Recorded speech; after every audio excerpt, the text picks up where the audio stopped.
Okay, this is a video. I'm doing a video response to a video I did of last year. Actually, I think it's in 2016. I'm sorry. It was called "Why I Think Shin Godzilla Sucks." Godzilla Resurgence, Shin Godzilla, whatever they were calling the movie. The video, the DVD I got is over there is Shin Godzilla. That's what I call it. But okay, this is the 29th Toho Japanese Godzilla movie. 29th movie, so that's a whole lot of movies, a whole lot of stories to draw from. And then we have it's the first Godzilla movie since Final Wars. It's been seen in 12 years. So, okay, before I do this review, a lot of people on the comments below were angry that I said this movie sucked, and I got a whole lot of criticism for it. So I'm gonna do a proper review of Shin Godzilla because I want to just I'm gonna be fair in this review. Okay, I'm just gonna do a story, special effects, characters, and everything else above. Okay, so I just want you guys to know who watch this video. I'm trying to be fair here, and I like a good Godzilla movie. Okay, let's get into it.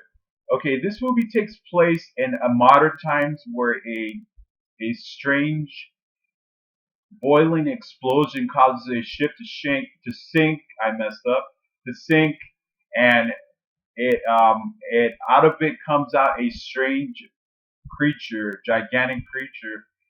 At first, they see a massive tail come out of the ocean, and let's just say you've seen this, and you were in a somewhere just watching this stuff. It would probably creep you out. You're like, what the heck is that? So the Japanese government, being the Japanese government on here, they're very conservative. They're just government officials. So they investigate, and out comes out of the ocean a massive sea-like creature and starts to wreak havoc in Japan, which is Godzilla, of course. Even though they don't really explain what this thing is, the only part where they really explain that he's a sea creature that fed on for many years on nuclear waste, and this is the direct result of it. So Godzilla at first, the Godzilla we see on this movie at first does not look like Godzilla. Okay, he looks a cross between Tim Burton and Jim Henson. Let's just say he looks kind of like from the Muppet Show or something. And that's what I would get. That's my take on the first form, and on the third, on the second form, we get a more kind of like a Godzillasaurus or Godzilla Junior style creature, and it starts to look like Godzilla, and then the final form, which is a overly massive. This before Godzilla, Planet of Monsters. This was the most massive, the tallest Godzilla ever in any of the films because I think it's like Toho watched the 2014 reboot by Garrett Edwards, and they were like, I think we're gonna make our Godzilla much taller because we're gonna compete with ourselves because since we made this guy up, but some British guy he made this movie and it was very successful. So we're gonna go and actually make, and we vowed to never make another Godzilla movie again. And that's Toho being Toho, they can't get along with people, so they decided to make, and now we have a reboot of the Japanese films, which I love. These are the reasons I've been a Godzilla fan for since the cradle, really, because I can't really remember what Godzilla movie I saw first. I think it might have been Son of Godzilla or War of the Gargantuans. That was another Toho film, but I'm just trying to pinpoint. It's kind of hard, okay, because I Godzilla versus Gigan or Destroy All Monsters. I'm not quite sure, but okay, in this, and government officials have to try to figure out how to get rid of the creature. And it's really and okay, now I'm going to get into the special effects. The special effects of the movie look very good. I mean, they're not groundbreaking, but they're commendable. And there's a scene that takes place when the first form of Godzilla starts to attack people and eat people. You don't really see him actually eat people, but you see him attack these matchbox looking cars and just goes completely haywire. It starts eating everything in sight. And we later learn why he did that. But we don't have, like I said, it would have been very gruesome and chilling if we actually saw Godzilla eating people. But I guess that's the what they came up with. And anyways, so and then Godzilla starts to change in his second form, and he uses he luminescent his atomic energy starts to show surface, and he goes back into the ocean. And now, of course, out comes out the final form, which is, like I said, an overly massive, a thunderfied size version that we remember growing up. Really, it's kind of like a cross up between Burning Godzilla from Godzilla versus Destroyer and the original from 1956. So and in this movie you probably notice, and I want to talk about the themes on it. Every single, I'm not kidding around, every single theme from every previous Godzilla and Toho film is on this movie. It's like they went in and grabbed every theme they could to kind of maybe give a celebration of their creation. And also we see a lot of and we hear a lot of Godzilla's original roars on this movie. All of them. And from every Godzilla movie you can think of, just and I like that. That's what I liked about it really, because it sounds like Godzilla. One of the problems I had with the Garrett Edwards Godzilla, because they decided to make their own roar, and the roar is it was all right. It wasn't, but it didn't really sound like Godzilla. It just kind of sounded like Godzilla's evil twin or something like that. And but like I said, I ended up loving Godzilla 2014 a whole lot. I mean, I'm gonna probably get attacked for saying this, but I probably like Godzilla 2014 more than I like this film, because to be honest with you, and then I'm gonna get into the more stuff right now. I don't. I really did not like this movie a whole lot. I mean, I'm just trying to be fair this time. I'm not gonna say it sucked, but it. I mean, up to this point, you think with all the characters that Toho has for the last 50, 60 years, that they could probably would have come up with something a little bit more groundbreaking or just better. And there's so many different kaiju and all 29 films that you think they would have had at least something, another monster for Godzilla to give a beat down to. But I guess they wanted to completely go in a different direction in this movie, and in all counts, I think they did. Okay, and now I want to talk about the characters on this movie. What characters? There's really no characters on this movie, and when I watch a Godzilla movie, I know what's gonna happen. Godzilla's gonna, as far as the standalone films, when Godzilla comes out of the ocean and starts wreaking havoc, you're gonna see a bunch of discussion with government officials. You're gonna see a whole lot of military and politicians put their heads together to try to get rid of the problem. But that's the same thing on this movie, and there's not a whole lot of characterization that you can say that's memorable. The only characters that I could point out, and Evangelion, the guy who made Attack of on the Titan, also made this movie. That's why it's called Shin Godzilla, because his first name is Shin. So they ended up calling it this kaiju Shin Godzilla. And I want to talk about the only standout actor on this movie that has somewhat of an interesting story is a young girl who wants to be president, not Prime Minister of Japan, but president of our country, the United States. I mean, okay, that's kind of a far fetched, but then again, in this post-Obama world that we live in, anything's possible. Anyways, and the name of the girl is Kyo. I'm gonna pronounce this name. Her name is Kyoko, and her played by actress Satami Shira. And she has the only personality on this film. She actually speaks English on some of the scenes, and it kind of like when she does that, it kind of brings me more, gets me more interested into the movie. And she's kind of has like a personality because as far as everybody else, everybody's just a talking thing that just talks into the screen. And there's a couple of actually an actor who came on Attack on the Titan, Jun Kumura, who died recently, is on this movie because the director is Shin. So, and we also, I want to talk about also maybe one more character that kind of stood out a little bit. Hikori Sugawa, who plays Rondo, she's kind of like her advisor or something, or somebody that she's close to, that Kyoko's close to in this movie. But after that, there's really noteworthy characters.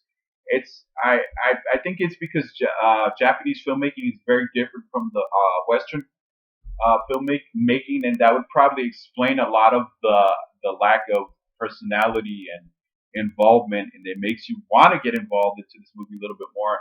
Because yeah, we all like a good story besides Godzilla, and I mean, we don't really want the human characters to overtake the film, because we all know reasons that I kind of didn't like some parts of Godzilla 2014 because of that.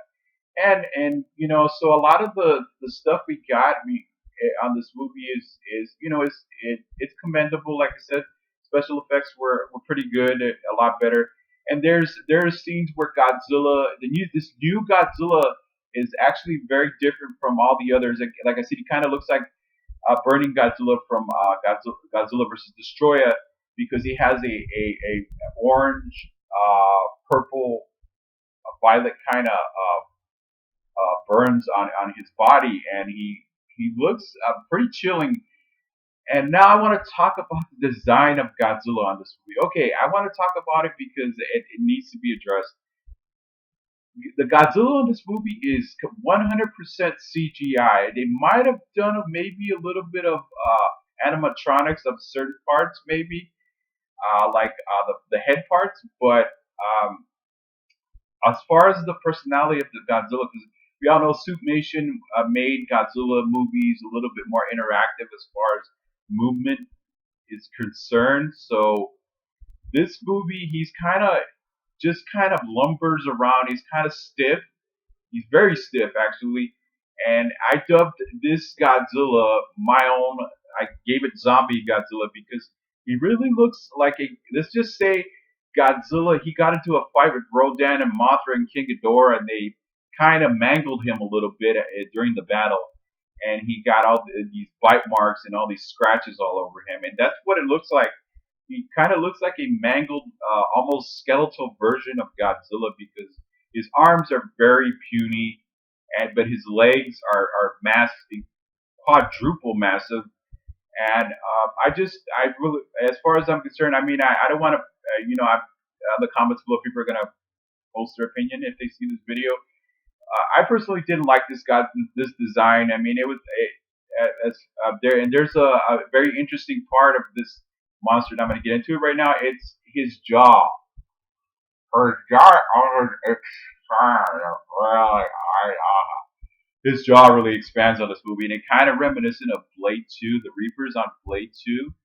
It has like a double teeth on it, and it actually looks very chilling, and he also has new powers on this movie. His dorsal fins shoot this laser out of it, including his tail. And then when he attacks Tokyo, and they decide to use some kind of stealth bomber to shoot at it, and it causes him to bleed on one part, and all it really does is it really pisses him off, and that's when he unleashes hell on Tokyo, because he completely. I don't think I've ever seen a scene like this on any Godzilla movie. The closest thing I got probably would be when Mecha Godzilla, the original from actually Terra Mecha Godzilla from 1975, where Godzilla just lays to waste Tokyo, and you see all the buildings being destroyed and obliterated. And on this movie, you see Godzilla. He starts to shoot fire, actually fire, and then it becomes this luminescent laser that comes out of his mouth and just lays to waste Tokyo.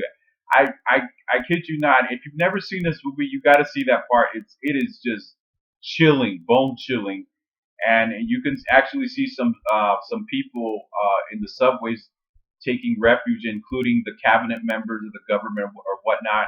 And there's a part where you see Godzilla just kind of topple over a bunch of buildings, and it kills a whole lot of people when that happens. And that's basically the highlight of the film. And he fights military helicopters. You've never seen anything like that on any of the movies. That's pretty much it. And okay, I'm gonna give this movie a C plus because it's I mean any Godzilla movie is a must see. So okay, and I just wanted I hope I covered everything. And on the comments below, if you guys wanna before I get into the final shot of the movie that I'm sure a lot of people have already made videos for because anyways, okay, the final shot of the movie is they before they actually stop Godzilla because really Godzilla's invincible. What are they going to do about it? How are they going to end this disaster from continuing? So what they do is they get because see every Godzilla movie has its cheesiness to it, and that's what I like about Godzilla movies because we all know that they're cheesy. All the especially the older films are very cheesy and not done pretty well. But then again, it was those type of special effects actually were very groundbreaking for the 1950s and 1960s and the 70s.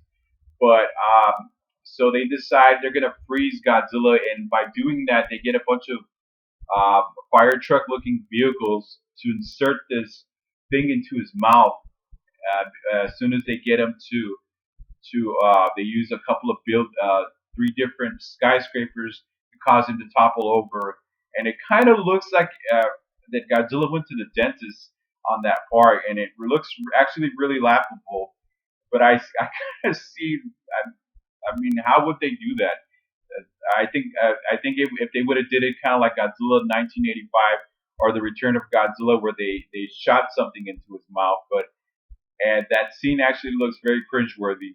And they freeze Godzilla, and at the very end you see if you guys and earlier in the film where the first form is eating people by grabbing a bunch of cars and just throwing them everywhere, and you see like a people at the end of his tail, but there's the skeletal remains of people, and they have Godzilla dorsal fins at the end, and they look like mutated creatures.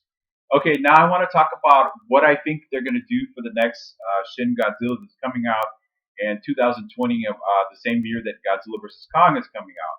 So, what I think is going to happen that Godzilla is gonna return in of course in the next film, and these creatures, mutant Godzilla humanoid creatures, are going to start attacking people and killing people. That's what I think is going to happen, and that's my take on that. And okay, on the comments below, what do you think is going to happen in the next Shin Godzilla movie? What like what I came up with? The creatures are going to fall right off of Godzilla, kind of like a Pacific Rim affair, and start attacking people below. What do you think is going to happen in the next Godzilla movie? Are we going to actually see another kaiju, or are they going to go in a completely different direction like they've done it? And because if you guys remember, Godzilla, King Kong versus Godzilla from 1962 was actually a departure for Godzilla, and we said they started to get a very tongue-in-cheek style movies after that. So okay, the comments below, what do you think is going to happen in the next movie? Okay, and like and subscribe to this and support this blog. Help me reach that 1,000 subscribers this year. And I thank everybody who's been subscribing recently. I really appreciate it. You guys are awesome. Please spread the word about this channel, about this blog, and I will continue to do what I do best. Okay, and all right, I'll see you guys real soon.